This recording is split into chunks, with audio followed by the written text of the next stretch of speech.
Hi mga kumare! For today's vlog, tara samahan nyo naman ako na pumunta tayo ng Tagaytay. Ngayong araw nga kasi ay naisipan nga namin bisitahin yung aming lupa dito sa may Tagaytay. Matagal-tagal na nga rin kasi kami dito hindi nakapunta. Sigurado nga ako na napakakapal na nga ng mga damo.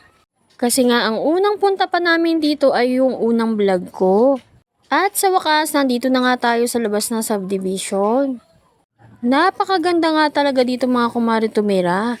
At bukod doon, napakatahimik pa ng lugar. Eto nga pala yung kalsada niya.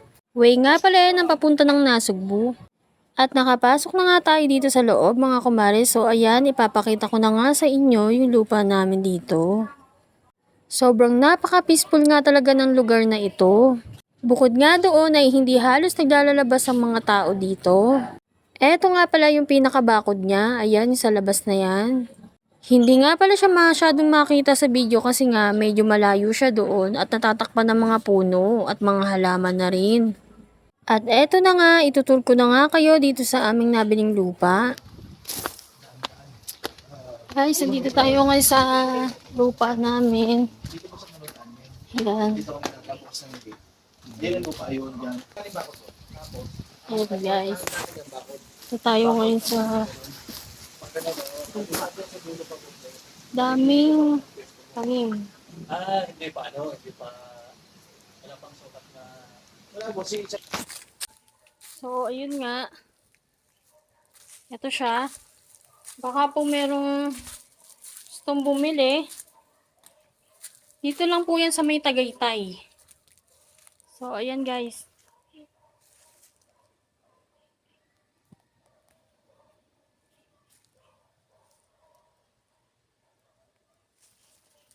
Ayan guys. Medyo malawak pa yan guys.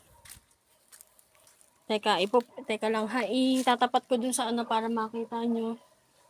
Ayan. Hindi kasi masyadong makita dito ng malinaw sa video pero napakalaki niyan. Pababa pa siya. Yun hanggang dulo sa baba. Medyo nakakahingal lang. Ayan siya guys. May mga pinya pa rin siyang naka pero kung mabibili nyo na ito madali na lang naman siyang ipalinis. So ayan. Yan yung mga pinya. Yan yung mga pinya guys.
Yan guys, kung makikita nyo, yan yung lupa namin.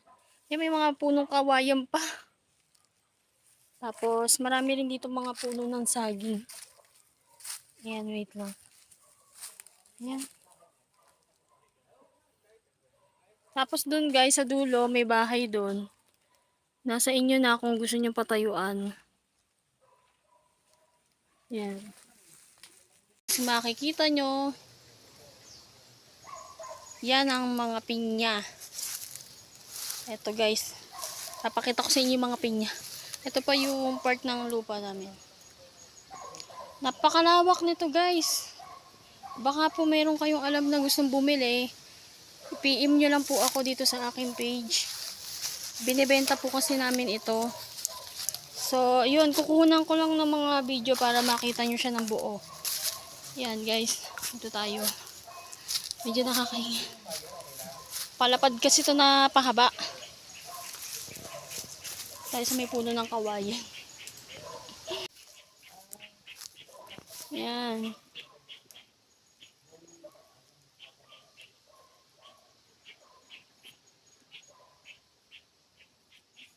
Medyo nandun pa tayo sa may taas. Kukunan ko lang guys pala yung ibang ano para makita nyo. Wait lang.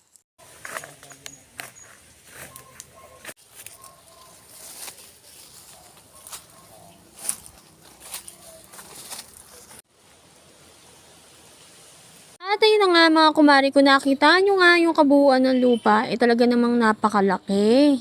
May nabili nga pala ako kaninang itlog pugo, kaya nga dito ko na nga lang naisipang kainin sa ilalim ng puno.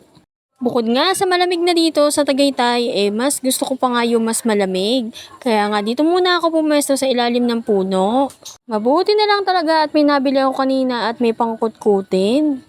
Naalala ko nga yung lolo ko na meron nga kami tinambayan noon ng mga bata kami kasama yung mga pinsan ko na meron nga papag sa ilalim ng puno. At doon nga kami kumakain na pananghalian habang nag-aantay nga kami ng oras ng pagbalik ni lolo sa trabaho. At meron nga rin kaming nadaanan ng puno ng sampalok noon. Kahit nga maliliit pa yun, talaga namang napakasarap kainin. At nag-uwi nga kami na maraming bunga ng sampalok. Sakto nga ay magsisigang nga si lolo noon. At ayun na nga rin ang kanyang inilagay, talaga namang napakasarap. Kumpara nga doon sa nabibili nating powder na sampalok. Fast forward nga tayo mga kumare, at habang nag-aantay nga ako dito sa ilalim ng puno ay tumitingin-tingin nga ako dito sa mga puno-puno at napansin ko nga itong puno ng saging ay may bunga na. Sayang nga lang talaga mga kumare kasi nga hilaw pa nga. At bukod nga doon ay wala nga kaming pangkuha niyan.